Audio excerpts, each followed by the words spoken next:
মানুষ অসুস্থ হতেই পারে, হওয়াটাই স্বাভাবিক, কিন্তু অসুস্থ হলে যাতে করে তারা সময় মতন চিকিৎসা সুবিধা পায়। মানুষের মৌলিক চাহিদার মধ্যে এইগুলোই কম বেশি মৌলিক চাহিদা। এই যে যেমন আমাদের কৃষক ভাইরা, আমরা যদি ময়মনসিংহের কথা ধরি, ময়মনসিংহ সহ আশেপাশের জায়গাগুলো যদি দেখি, এখানে কৃষক ভাইদের অনেক সমস্যা রয়েছে। বিশেষ করে যদি ময়মনসিংহে আমরা দেখি পোনা চাষ, মাছের যে পোনা, এইটি আরো অনেক বড় করা যেত। এইটি এখন দেশের বিভিন্ন জায়গায় মাছের পোনা সরবরাহ করা হয়, কিন্তু আমাদের পরিকল্পনার মধ্যে রয়েছে কি করে এই মাছের পোনার বিষয়টিকে শুধু দেশের মধ্যে সীমাবদ্ধ না রেখে বিদেশেও কিভাবে রপ্তানি করা যায়, সেই পরিকল্পনা আমাদের রয়েছে, যাতে করে কর্মসংস্থানের সুযোগ তৈরি হয়, যাতে করে এই এলাকার মানুষ একটি নয়, এরকম আরো প্রতিষ্ঠান তৈরি করার মাধ্যমে আরো মানুষকে কর্মসংস্থানের ব্যবস্থা করা যায়। প্রিয় ভাই বোনেরা, আপনাদের নিশ্চয়ই মনে আছে দেশনেত্রী খালেদা জিয়ার সময় এই দেশের মেয়েদের জন্য, এইটা আমার সামনে বহু মা বোনেরা এখানে সামনে রয়েছেন, এই দেশের মা বোনদেরকে শিক্ষা দেওয়ার জন্য মেয়েদের শিক্ষা ব্যবস্থাকে ক্লাস 1 থেকে ক্লাস 12 পর্যন্ত ফ্রি করা হয়েছিল। মনে আছে আপনাদের? প্রিয় ভাই বোনেরা, সেই মা বোনরা শিক্ষিত হয়েছে। আজকে যদি যে কোনো স্কুল, কলেজ, বিশ্ববিদ্যালয়ে আমরা যাই, আমরা দেখবো যে ছেলেদের পাশাপাশি সমান সংখ্যক মেয়েরা লেখাপড়া করছে। আজকে আমরা যদি সমগ্র বাংলাদেশের জনসংখ্যা দেখি, আমরা দেখবো যে সমগ্র জনসংখ্যার অর্ধেকের মতন হচ্ছে নারী। কিন্তু এই আমরা যদি দেশকে সামনে এগিয়ে নিয়ে যেতে চাই, তাহলে এত বৃহৎ জনগোষ্ঠী অর্থাৎ অর্ধেক জনগোষ্ঠীকে পেছনে রেখে আমরা কোনোভাবেই দেশকে সামনে এগিয়ে নিয়ে যেতে পারবো না। এবং সেজন্যই আমরা দেশে নারীদের জন্য, মায়েদের জন্য, আমরা গৃহিণীদের জন্য, বিশেষ করে খেটে খাওয়া মানুষ যারা, সেই পরিবারের গৃহিণীদের জন্য আমরা কি ফ্যামিলি কার্ড নামে কার্ড দিতে চাই মা বোনদেরকে,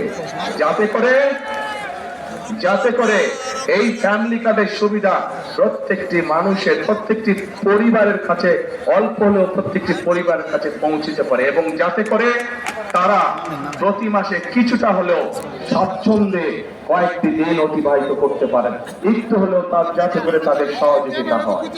ঠিক একইভাবে একটু আগে আমি ময়মনসিংহের মৎস্য চাষীদের কথা বলেছি। একইভাবে শুধু মৎস্য চাষী নয়, মৎস্য চাষীর বাইরেও যারা ক্ষেত খামারে চাষবাস করেন, জমিতে চাষবাস করেন, এইরকম কৃষক ভাইদেরও পাশে আমরা দাঁড়াতে চাই। এবং সেজন্যই আমরা কৃষক ভাইদের জন্য কৃষক কার্ড দেবার পরিকল্পনা করছি। কৃষক কার্ড কথাটি শুনেছেন আপনারা আগে? এই কৃষক কার্ড কেন আমরা দিতে চাচ্ছি? বাংলাদেশের অধিকাংশ মানুষ কৃষির সাথে জড়িত। এই কৃষক যদি ভালো থাকে, কৃষি ভালো থাকলে বাংলাদেশের মানুষ ভালো থাকবে। সেজন্যই আমরা কৃষক ভাইদের পাশে দাঁড়াতে চাই, কৃষক ভাইদের সহযোগিতা করতে চাই। এই কৃষক কার্ডের মাধ্যমে আমরা কৃষক ভাইদের কাছে সার, তার প্রয়োজনীয় অন্তত একটি ফসলের, সমগ্রভাবে একটি ফসলের বীজ, কীটনাশক, সার আমরা পৌঁছতে চাই কৃষক ভাইদের কাছে সরাসরি, যাতে করে সেটি তাদেরকে সহযোগিতা করে ধীরে ধীরে অর্থনৈতিকভাবে মজবুত হওয়ার জন্য দৃঢ় ভিত্তির উপরে যাতে করে তারা দাঁড়াতে পারে। প্রিয় ভাই বোনেরা, আমরা রাজনীতি করি কাদের জন্য? বাংলাদেশের মানুষের জন্য আমরা রাজনীতি করি। আজকে এই যে নির্বাচনী জনসভা, এই নির্বাচনী জনসভায় আমরা কি দেখি? অনেক দল আছে যারা এসে অন্য দল সম্পর্কে বিভিন্ন রকম কথাবার্তা বলে। শুনেছেন না আপনারা? শুনেছেন। আজকে যদি আমি এখানে দাঁড়িয়ে আপনাদের সামনে অন্য দল সম্পর্কে অন্যরকম কথা বলি, তাদের গীবত গাই, তাদের সম্পর্কে সমালোচনা করি, তাতে কি জনগণের কোনো লাভ হবে? জনগণের কোনো লাভ হবে না। কারণ জনগণ তাকেই ভোট দিবে যারা জনগণের জন্য কাজ করবে, তাই তো?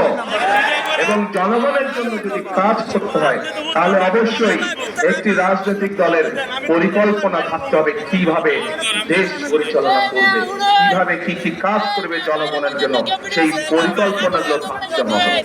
প্রিয় ভাই বোনেরা, বিএনপি বাংলাদেশ জাতীয়তাবাদী দল হচ্ছে সেই রকম একটি দল যাদের পরিকল্পনা রয়েছে আগামী দিনে দেশকে কিভাবে পরিচালনা করবে। কারণ এই দলটিরই অতীত অভিজ্ঞতা রয়েছে কিভাবে দেশে খাদ্য উৎপাদন দ্বিগুণ করতে হয়। কারণ বিএনপি নামক দলটিরই অভিজ্ঞতা রয়েছে কিভাবে জেলায় জেলায়, উপজেলায়, গ্রাম পর্যায়ে, ইউনিয়নে রাস্তাঘাট নির্মাণ করতে হয়। কারণ বিএনপি নামক দলটির অভিজ্ঞতা রয়েছে কিভাবে শিক্ষার আলো এদেশের সন্তানদের কাছে পৌঁছে দিতে হয়। কারণ বিএনপি নামক দলটির অভিজ্ঞতা রয়েছে কিভাবে বাংলাদেশের মানুষকে নিরাপদ রাখতে হয়, আইন শৃঙ্খলা পরিস্থিতিকে কঠোর হাতে নিয়ন্ত্রণ করতে হয়। কারণ বিএনপি নামক দলটির অভিজ্ঞতা রয়েছে কিভাবে